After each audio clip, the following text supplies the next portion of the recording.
What up, and welcome to the Roundtable. I am your host, Brad Wakai, alongside my co-host, Tyson Gentry. What is going on, my man? It's been a while. Been a couple weeks for the boys, but you missed the opportunity to victory lap on Kansas. We missed that one. We missed the Scotty Scheffler victory lap for the Masters. So we just figured we'd save everybody out there. Save your ears. Don't have to hear us bragging. Yeah, I think that was it. It was just so much going well for us for our predictions wise in the world of sports that we had to save everybody and be humble. I think that was the Yep. biggest goal here. Yep. With Tyson, all that's going on. Now it's time for NBA playoffs. I mean, we've been waiting for this. I mean, you get down to the kind of dog days after All-Star break, kind of that last month or so. It's like, God, man, you don't know who's playing. You don't know what's going to happen. Like, are people going to be playing defense? Are people even going to be showing up? We got past that dredge, the horrible stretch of the year, and now we're in playoff basketball mode. Tyson, we were going to come on and do a preview of the playoffs beforehand.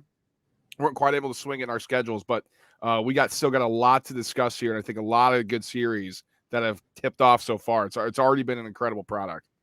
Yeah, and I think I saw that the opening weekend numbers for the TV was the highest they've had in a decade or something like that. So it's just good timing, man. Whenever you can get holiday basketball and their holiday sports in general, you're going to do well ratings wise. And it was good games on Easter too that helped.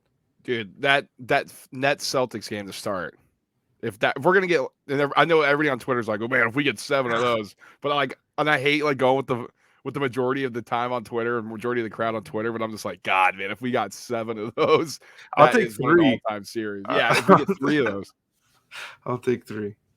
So let's start with that. We're going to touch on a bunch of different stuff, a lot of competitive series. We're going to go big picture view, and then at the end, we're going to give you guys picks for tomorrow, for today, if you're listening on Wednesday, and Thursday as well. As we kind of jump ahead, we're going to get lines set. So I think there's going to be a lot of value in money-making time that Tyson and I will try to attack here. But first, we're going to start with that series, the Nets-Celtics. Absolute barn burner, incredible energy, incredible environment. Kyrie Irving slipping the crowd off. If you don't know that whole story, Boston doesn't like him. He doesn't like Boston anymore after saying he wants to retire a Celtic and the whole mess. Research it if you haven't. Kyrie goes insane on the court, scoring almost 40 points. Durant's a little bit off. Celtics use that defense down the stretch to keep themselves in the game. Then Jason Tatum hits a buzzer beater layup. Celtics lead the series 1-0. Unbelievable drama in that one. It was perfect. It was, I mean, outside of Kevin Durant not looking like Kevin Durant for maybe 30 of the total minutes that he was on the court. I mean, to start the game, what did he start? 2 for 9, something like that. He just couldn't buy a basket from the field there to start. But luckily, during the whole Kyrie sucks period of this year where everyone was ragging on Kyrie Irving, it got lost in there like he wasn't this guy. But I mean, it was more of like, well, he's just a distraction. Get rid of him. Well, no, we're going to keep him because he can do this, and he can do it over and over and over again. Watching him play like that is it's a really scary thing if you're the rest of the East, and it's even scarier that the Celtics withstood that and were still there with an opportunity to win there, getting the Jason Tatum layup. That defense over in Boston is just suffocating. I think net rating, it finishes number 1 in the league, and I mean, eye test tells you that should be correct. They get after you, and they're just good enough, the ancillary pieces outside of Tatum and Brown, to win the series and make a lot of noise in the playoffs. Yeah, I mean, absolutely. I mean, we're discussing Kyrie Irving, and that Celtics defense is suffocating. I mean, to your point, I mean, what they've been doing to opposing guards all season or in opposing wings. I mean, we saw Kevin Durant 9 of 24 from the field, 1 of 5, 23 points. Had a lot of 6 turnovers as well, and only 3 assists when he's been averaging coming down the stretch like 6, 7 plus. And to do that in that game was shocking. But that's a testament to the defense that the Celtics have. But with all that praise, then you got Kyrie Irving, 39 points on 12 of 20 shooting, 6 of 10 from 3, and hit 9 straight free throws. Really impressive performance by him.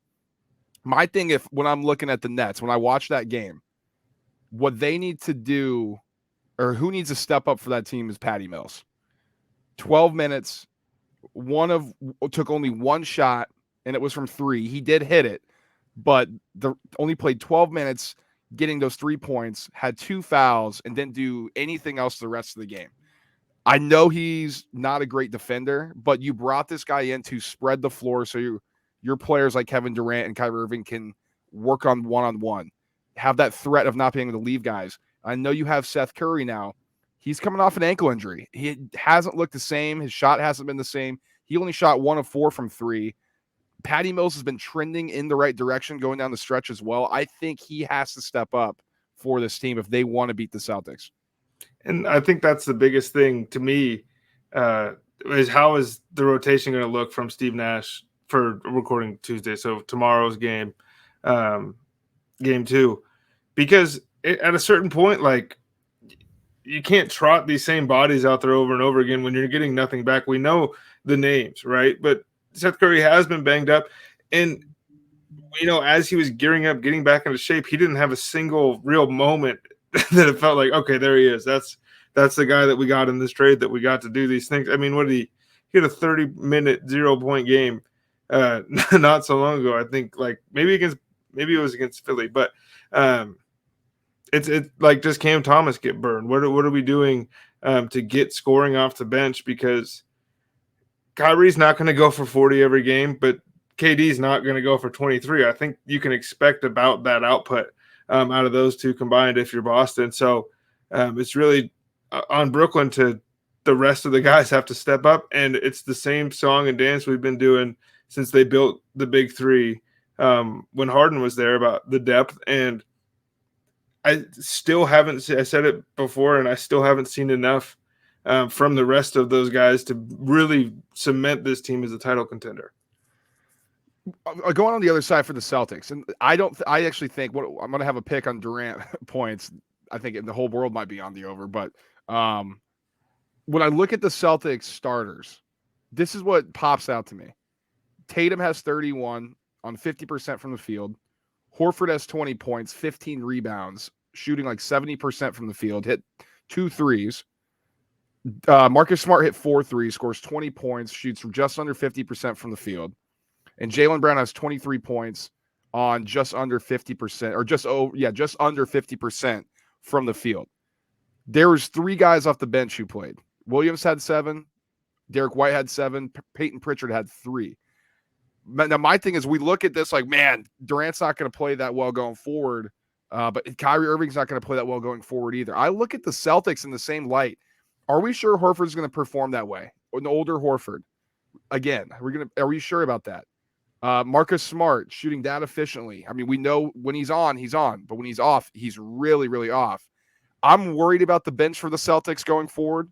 If you're going to get that output from your starters that the Boston has, they'll be fine in this series.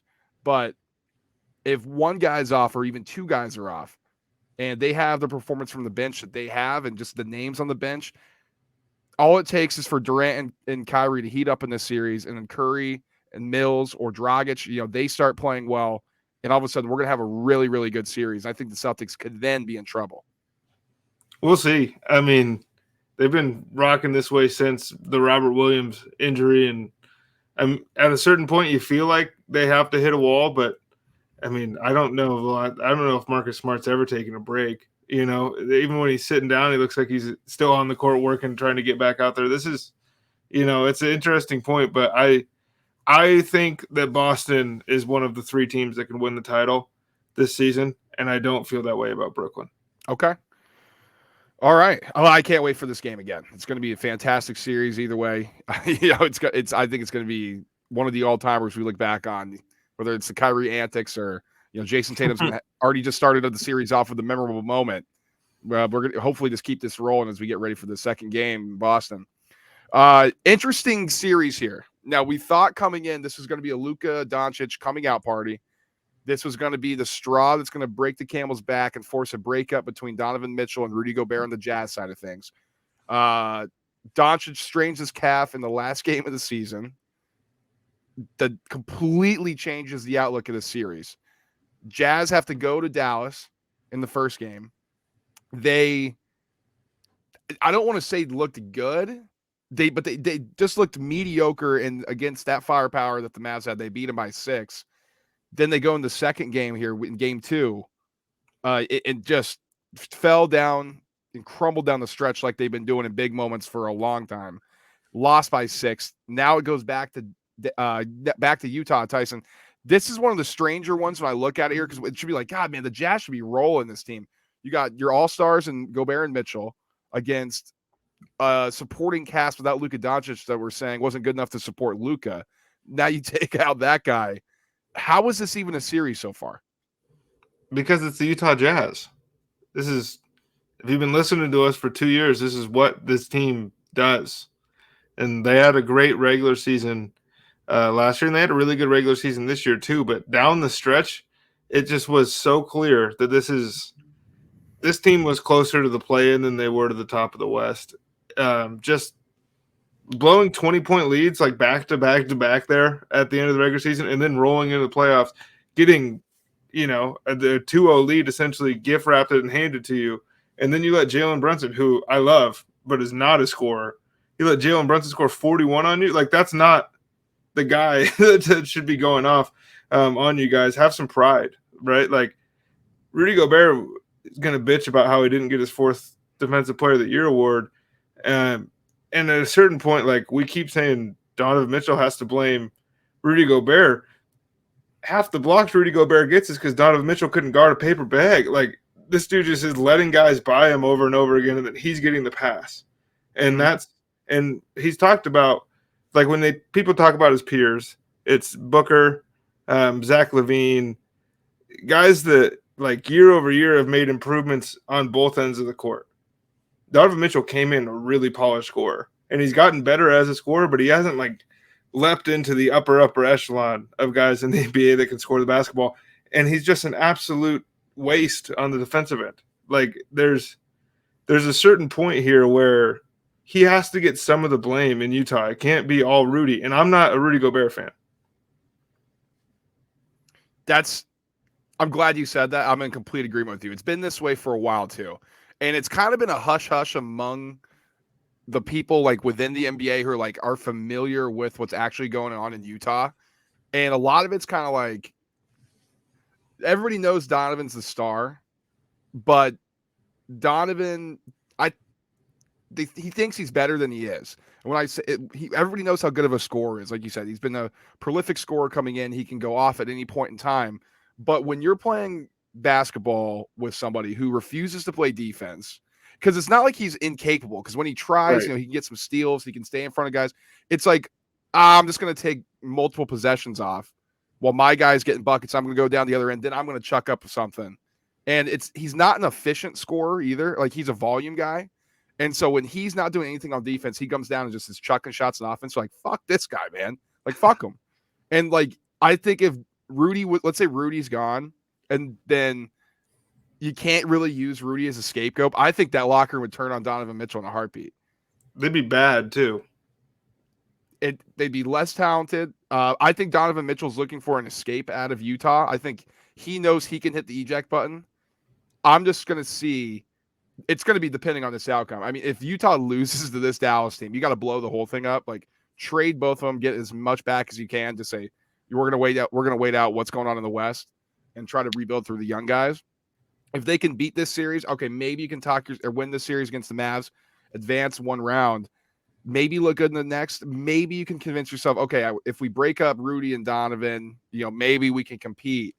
But if they look like they have this series, and this goes even further than 6 games, that's embarrassing. It's not like Quinn Snyder's a bad coach either. Like, I'm watching this. Bogdanovich has played well all series, or in both games, and it's just been a battle the entire time.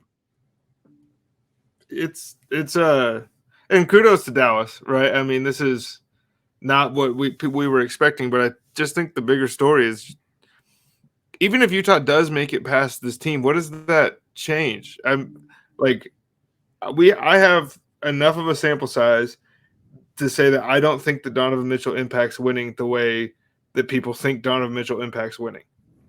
And I have enough of a sample size that says Rudy Gobert can't play in the playoffs against teams that can space you out and make you guard, 20 feet away from the basket.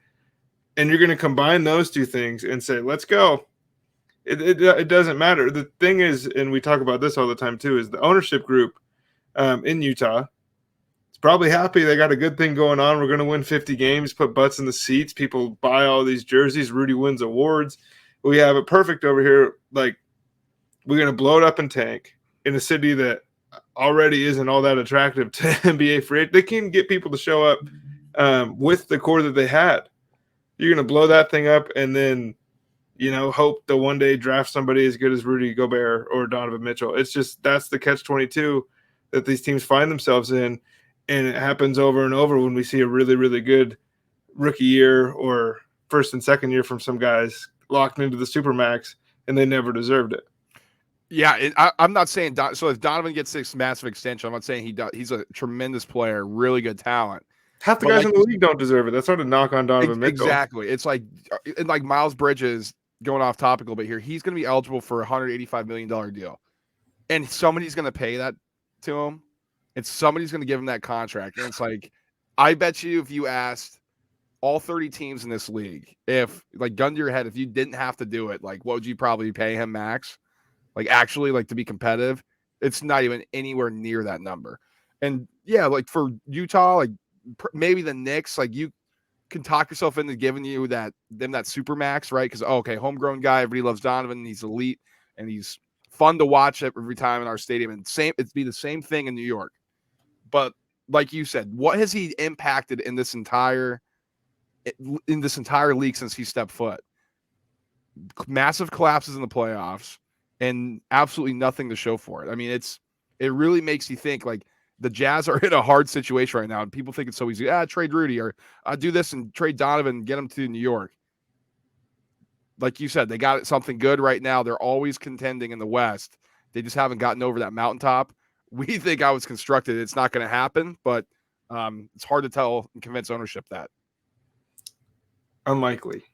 Very, very unlikely. This is an interesting series too, Tyson. It's between the young Grizzlies and the young Wolves, both very hungry teams with a lot to say to each other and a lot to say to the media. It's been fun so far. Mavs won the first game. Currently, the second game's going on right now, where Memphis is smacking down the Wolves. It's going to be 1-1 going back to Minnesota. I mean, Minnesota did their job. They stole game one, get a home court back. See what you can do in the series that really pretty much everybody was counting you out of before it even started.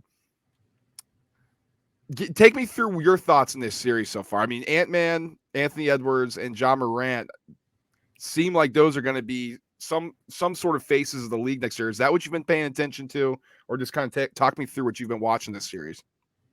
First and foremost, I think Karl-Anthony Towns' performance in Game 1 was – I think a little bit slept on just because I'm not a cat guy, but how bad he was in the playing game to get there was this dude is never, ever ready for the moment. Every time we've ever seen him on the big stage, he crumbles.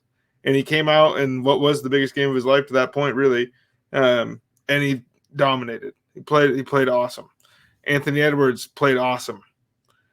D'Angelo Russell is D'Angelo Russell, and that's just the experience that you're going to get. Is sometimes it's this is the guy that was borderline all-star, and then sometimes it's this guy needs to be playing in Europe.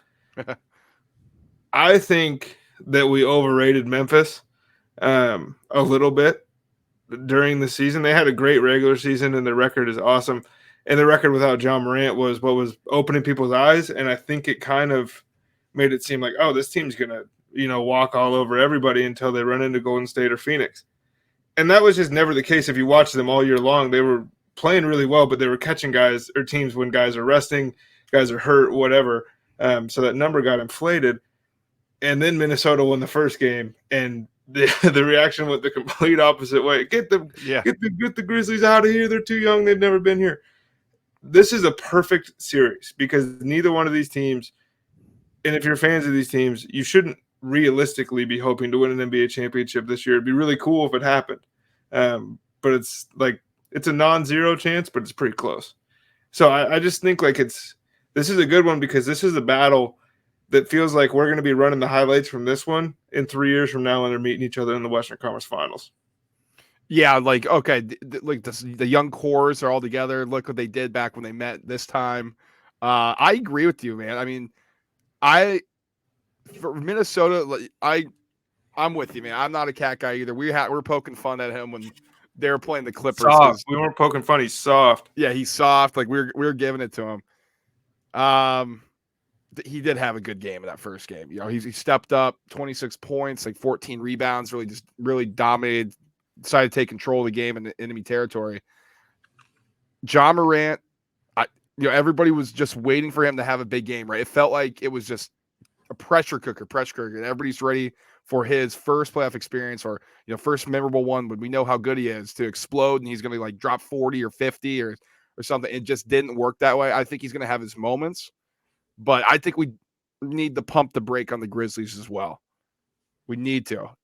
How many times in the regular season in the NBA have we seen teams have elite records when they're young, they get to the playoffs when they have no experience, and it just doesn't work out for them? All the time. And we constantly do this. Like Lucy pulling the football away from us as NBA fans. We're like, whoa, this team's awesome. Like that Hawks team with Horford and Jeff Teague. We're like, whoa, man, they can beat the Heat. They can do it. They're awesome in the regular season. And boom, here come the Heat and they steamroll them. Oh, the Raptors, they're going to do it. Anytime that Pacers team, awesome. The Jazz we just discussed about, it happens all the time. And then, no, this team's experienced. This team's been here before. And you got to beat us actually 4 times.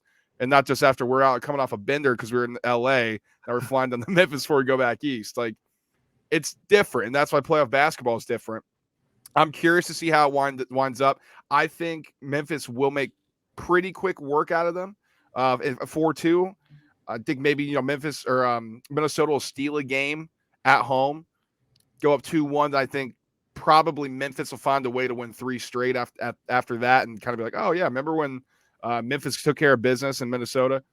But other than that, the way the Warriors are playing and the Suns are playing, which we'll discuss coming up, I don't think Memphis is going to have a good run in this playoffs.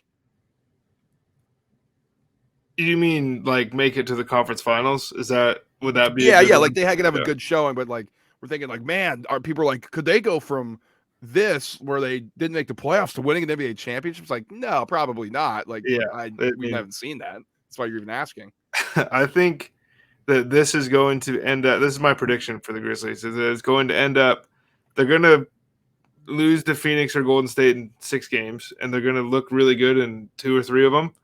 And every single headline this summer is going to be about how Memphis is ready to take over the league and blah, blah, blah, blah, blah. And then next year, they're going to be the 2nd, 3rd best team in the West again. And we're going to do this over and over again until they find – look, man, if Allen Iverson – I love John Morant, but if Allen Iverson couldn't do it, Charles Barkley couldn't do it. Like you run through the list of like all these all-time greats. KD couldn't even do the damn thing. Yeah. So, like, to think he's just going to catapult Dylan Brooks, like, really as a second-best offensive player and win a title, like, if that's where your head was at before this, welcome to the NBA playoffs. Especially with the Clippers getting healthy next year. Like, it's going to be tough. Like, it's going to be hard. But, yeah, absolutely. And I think both of these teams are going to get a taste, both in this series and whoever the winner playing in the next series of what playoff basketball is like. Just completely different animal. And maybe don't say as much to the media about after a single game in a series. I think that's a wise thing as well. Yeah, we'll see. Speaking of your Suns, Tyson, in the Western Conference, I think the Suns are going to make pretty quick work of the Pelicans. Gentlemen sweep or sweep. I think that's clear. I think the same probably with the Warriors against the Nuggets. They're kind of imploding. They're frustrated. They're going to go back to Denver. I think they'll probably get 1 just because of altitude and role players will play better. But I think it's clear now these are the 2 teams, the 2 titans of the conference. I think a lot of people are starting to get back on that Warriors bandwagon. For us, we're huge. We're a huge Suns podcast here. Not only are you a fan, but that's who we've been putting our belief in for a long time. And when we came on, gave out our picks, we got the Suns to win the West. I'm not wavering at all here. I think the Suns are more complete, deeper, and I think they're I think they're just a little bit more built for the playoffs than the Warriors are, who are more reliant on streaky shooting at the moment. But any doubt creeping in your mind? Like, are you getting a little worried about the Warriors beating your Suns? I mean, I've been saying it too all year. I think that Golden State is the worst matchup. Not because, because they have Steph Curry and like Jordan Poole's out of his mind and all these things, but it's like the way they play presents some unique challenges for Phoenix defensively. Like Mikal Bridges is the best on-ball defender in the league. I don't care that Marcus Smart just won the award, but he doesn't like chasing, and that's Golden State. All you're doing is running around screens, stuff like that. I just think like for some reason, and it continued into game one, and I don't have the game on right now for game two, but DeAndre Ayton is a different NBA player in the playoffs. Something flips where that guy is going to get you 20 points on 80% shooting, and Golden State can't do a goddamn thing about it. If that's the way that he shows up, if he shows up and is a bully, Phoenix will handle Golden State. If he shows up and is, the guy on the road trip in the middle of December or whatever, that's kind of phoning it in, then Golden State has a real chance. But just DeAndre Ayton is, for as much love as we give to Cam Johnson and Cam Payne and Mikal Bridges and all these guys as the X factor, it's DeAndre Ayton because nobody really outside of the Bucks can do anything with him that are high level playoff teams.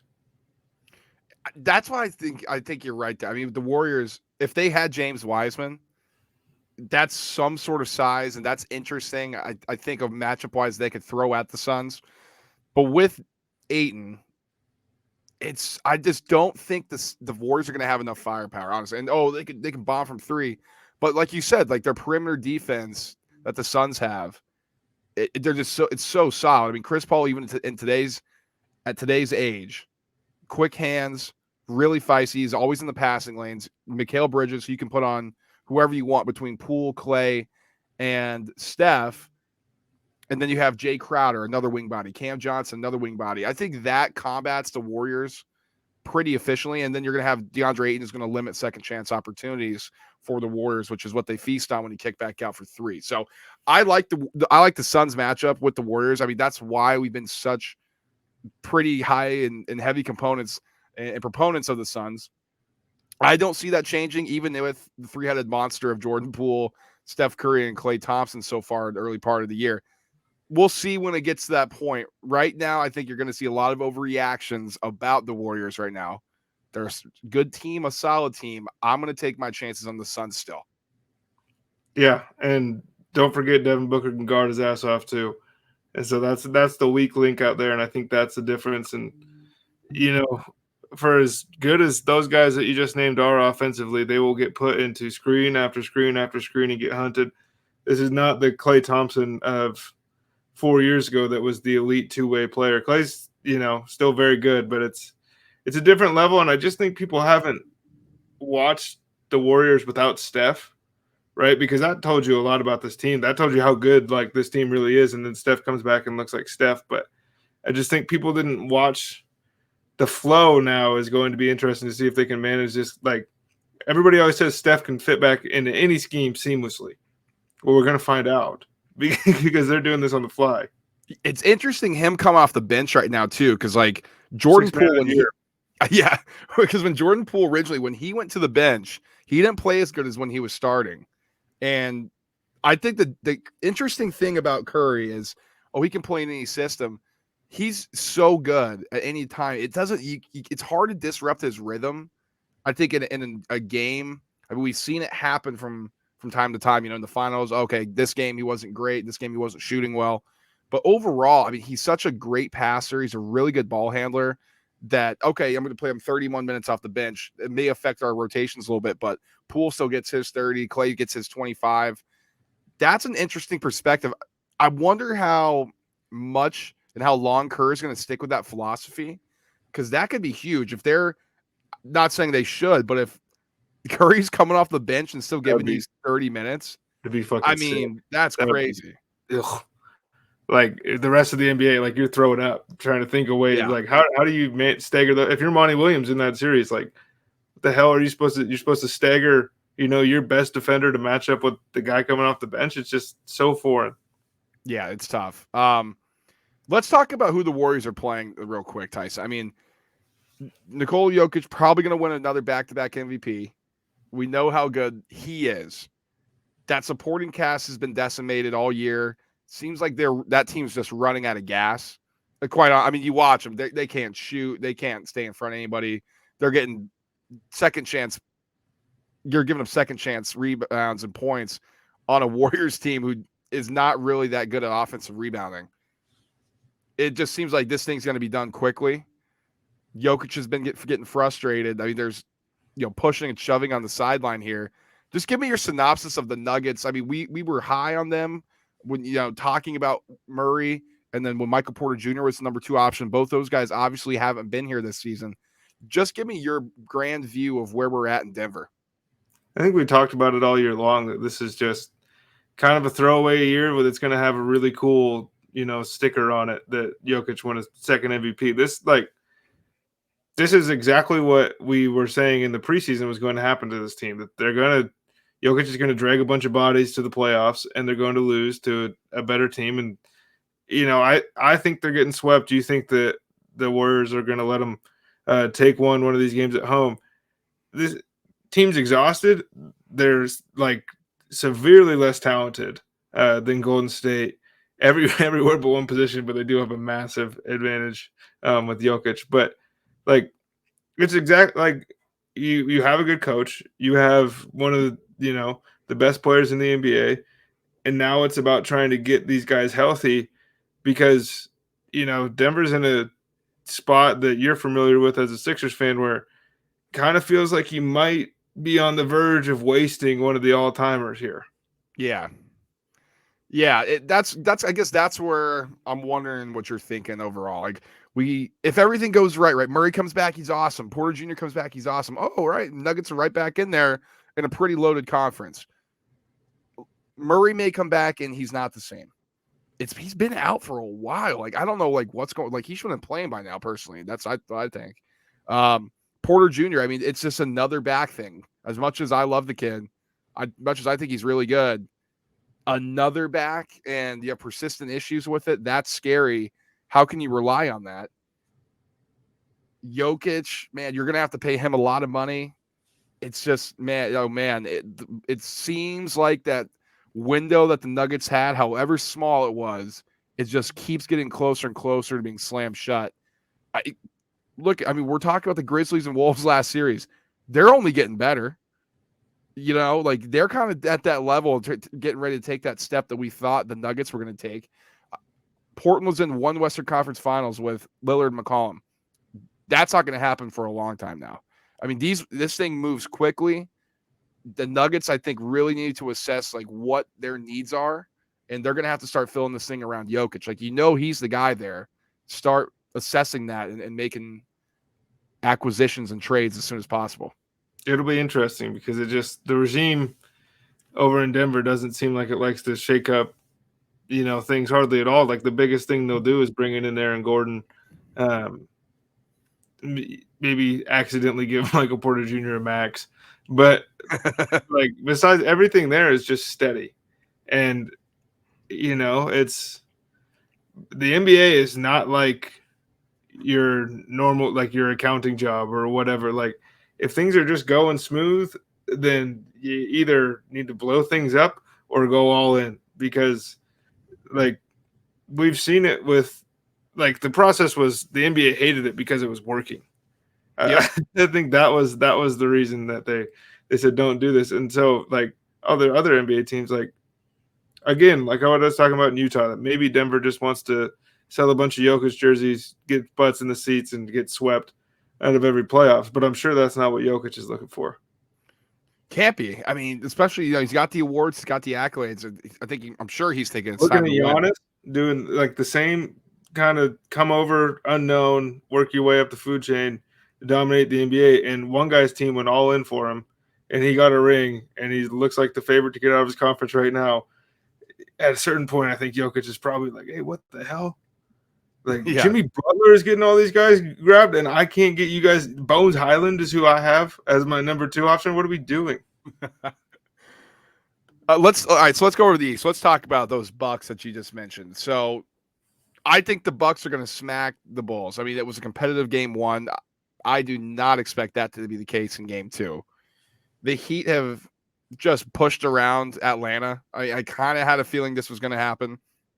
I know like the Trae Young stuff is awesome, and we were like, well, the Hawks last year they had a good run, but let's be honest. If Ben Simmons can freaking score the basketball at 6'10", I'm not talking about that one play either. I'm talking a lot of the time. We're not talking about the Hawks. We're looking at them completely different way. The Heat have been extremely physical in this series. I think when they got swept from the Bucks last year, or by the Bucks last year, they went in knowing that, hey, we got to get tougher because they were just pushed around, bullied, and manhandled by every single member of that Bucks team, including Jimmy Butler and Bam. Like, I'm sure they'll be the ones to say it too. They got pushed around. They are beating the boards, jumping for loose balls, being physical around those screens. This is impressive to watch from the Heat. Granted, I don't think Atlanta is very good. So I'm pumping the brakes a little bit on that. I think this is kind of how we expected the series to go, or at least you and I did, Tyson. Bucks, on the other hand, they've only played one game, looked a little lethargic. The main concern with them that I have, Chris Middleton, when they won last year, played like a 2. Everything had to go extremely well for the Bucks, with Chris Middleton playing the best stretch of basketball starting in that Nets series. They need him to do that again for them to repeat. That's where I'm pumping my brakes, or having a little thought about how far can the Bucks go again this year? Because what we've been saying before last year is like, man, Middleton's more of a 3. And all of a sudden, he's a good stretch. And we're like, oh, he can do this all the time now. It's like, I don't know if that's how it works. That's my thoughts right now in the East regarding the Heat or the Bucks coming out. What do you think, Tyson? Well, on coming out, I think, like, to me, I had the Bucks, when we were previewing this thing, to come out of the East, and nothing has changed. I expect them to look a lot more like the team from the first quarter than the team from the other 3 for the rest of the series, because I think the Bulls have beaten them with Bud as the head coach once or something like that over like the 20 games they played against each other. It's not a good matchup for Chicago, and I think it's a good little warm-up to get Middleton back into that role. Because frankly, if you watched the Bucks during the year, it was kind of like, we'll just figure it out. We'll turn it on when we have to turn it on, but you just go out there and play basketball. It wasn't, as structured as it's been in years past. Bud kind of let the guys go out there and have fun a little bit. And I think they will find that balance, because I think this team is really good. And I think Giannis has actually gotten better than he was even a year ago, which is pretty scary because the guy dropped a freaking 50-piece in the NBA Finals on like insane shooting to win the whole thing. I like Milwaukee to come out. I think Milwaukee should have a lot shorter title odds than they do right now. But for Miami, I think that Miami's just going to punk everybody in the East that's not Boston or Milwaukee. So to see them doing what they're doing against the Hawks, and the game was a little closer at the end today. Atlanta kind of cut it down there at the end, but they're just going to bully them, and they'll bully everybody else in the East outside of those 2 teams. They'll bully the Nets. It's just Miami's not scared of anybody. But we saw it last year, and I think it's true of most Eric Spoelstra teams, that when they can't be the bully, they run into somebody that's going to stand up to them. The sets aren't as crisp, and the motion on offense, and all of a sudden guys are checked out. And for as much as we love that Miami Heat culture and stuff, all of a sudden things get a little chippy, and it's normally the guys in Miami that are kind of on the receiving end of some of those stupid decisions. And we saw it all throughout the bubble. It was just working because they were able to do that. Yeah, the Heat aren't very efficient on offense. Nope. I mean, it's been this way all season. Yeah, I know that Jimmy Butler went for 44 in his playoff career high, or whatever the number was today. It's like, man, this team looks great. The Hawks are so bad on defense. Like, I'm not gonna overreact to this series. Like, once it's all said and done, like, God, man, the Heat look awesome on offense. Plus their defense, like, they're playing a Y team. Like, they couldn't defend them. Or they haven't been so far. And I think Atlanta's gonna beat the Heat one game in Atlanta. By the game might be the total of 250. Like, it might be something ridiculous, because Atlanta's going to get hot at home. All their shooters going to shoot well. Trey's going to have like 30. Bogdanovich will have like 5 threes, and Herter will have like 5 threes. And it's going to be insane. We're like, man, that was awesome. But on the other end, we're going to be like, but the Heat still scored like 110. Like, the Heat still scored like 120 because the Hawks can't defend anybody. And so when I'm evaluating the Heat going forward, they run into a Milwaukee. That's where their issue's been. They can't score on them, or Milwaukee makes it difficult for Miami to score.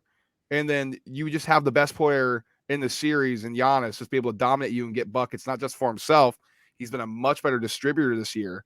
And I think getting that monkey off the back for Middleton and Drew Holiday, I'm projecting a little bit here, or predicting. I think that'll be huge for them when it gets down to these later rounds. Like, oh, we've been here before. I know I can hit these shots. Where before they were kind of doubting themselves a bit. So, I think the Bucks still are my favorite to come out of the East. I took them as well, along with the Nets. Like when we were doing our preview show, I said the Nets, but right now my favorite to come out would be the Bucks. Yeah, I think that's smart money, man.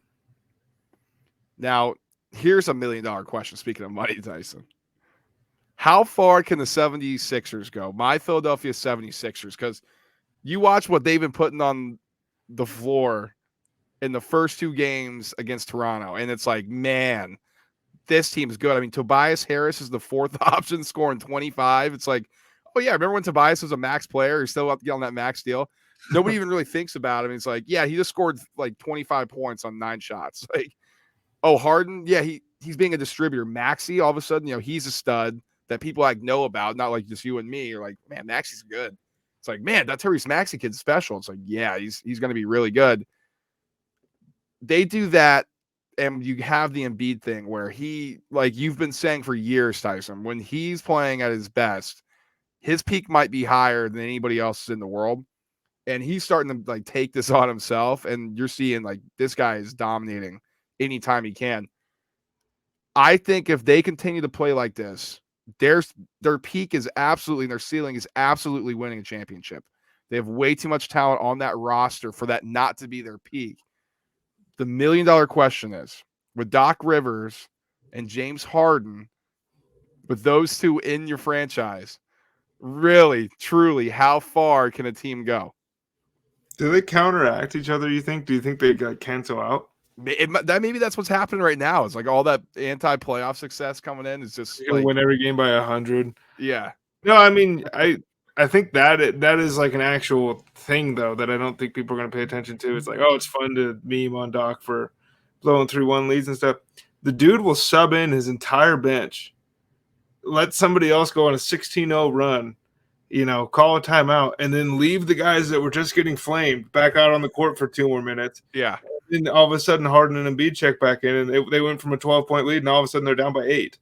Like, and that is going to lose them games in the play. It just is, because like if you do that against Boston and Tatum and Brown stay on the court, you're fucked. Oh yeah. Like that's game. And Doc, you can pencil that in right now that he will do that at least once, because he's done it. Even the places he won championship, he's done it everywhere. As currently constructed, this team can win a championship.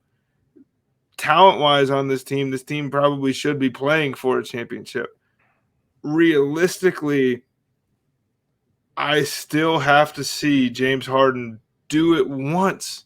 Just be like the efficient James Harden scorer that we know. And I know that's not really his role, but it doesn't feel like Maxey was the one that kind of facilitated becoming the scorer as much as Harden decided, okay, I'm going to play make.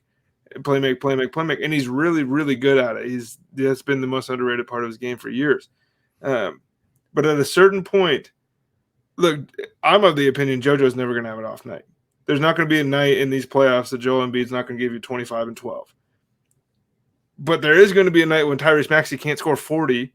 Mm-hmm. There's going to be a time when James Harden has to be like, oh shit, I'm one of the 10 best ISO scorers in the history of the game. I got to go get a bucket.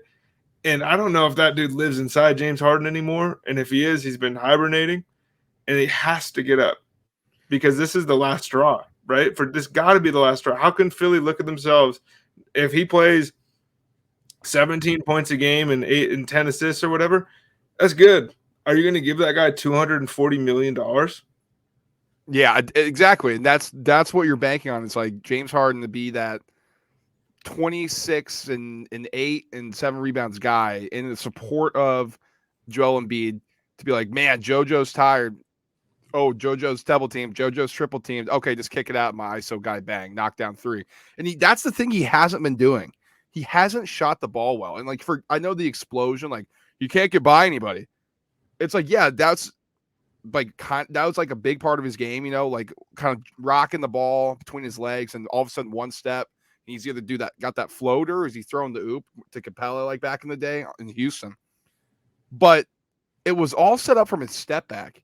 He can't make anything now on that step back. And when he does, it's really, really rare. Like I watch it now, I'm like, that's short by a mile. Like he has no lift anymore. And that's more concerning to me than the actual explosion, because he's never been an explosive athlete. It's like he doesn't get that same lift shooting from deep anymore. The passing is nice, the facilitating, but can you get somebody that can facilitate for less than $230 million? Like Malcolm Brogdon,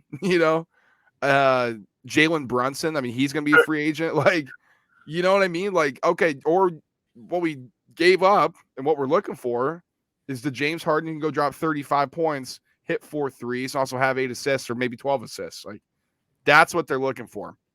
I agree with you. It's all on Harden, and I think rightfully so when we look at this.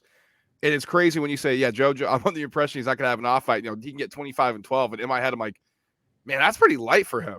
Yeah. It's like, wait, that's crazy. Like, he's that good. Well, it helps when you shoot 13 free throws a game. Well, they should stop fouling him like he told Nick Nurse. That was people were upset about that. It's like, have you ever heard Joel Embiid, talk about anything? He's going to throw salt. Yeah, for sure. And right after the game, too, it wasn't like he was in the media complaining. He's like, you guys are the one who asked him about it. He was telling the coach. He's doing it politely, too.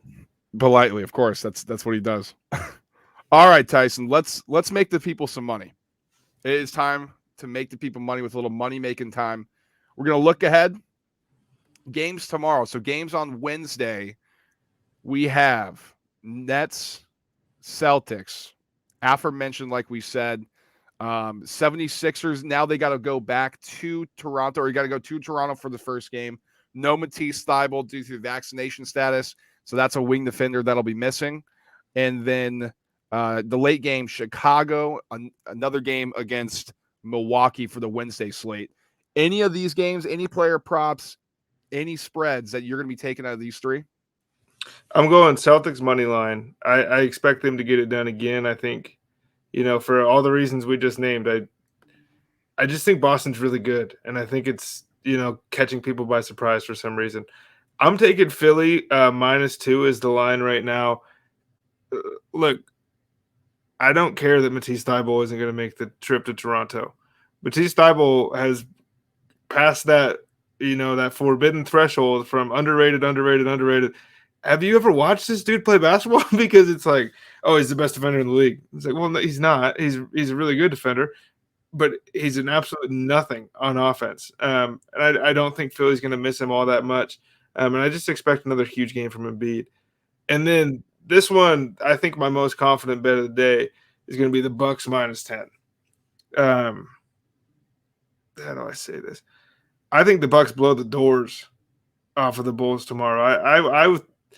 I would go -16. I think Milwaukee is going to go in there and just, I think they're pissed a little bit because they played so poorly, and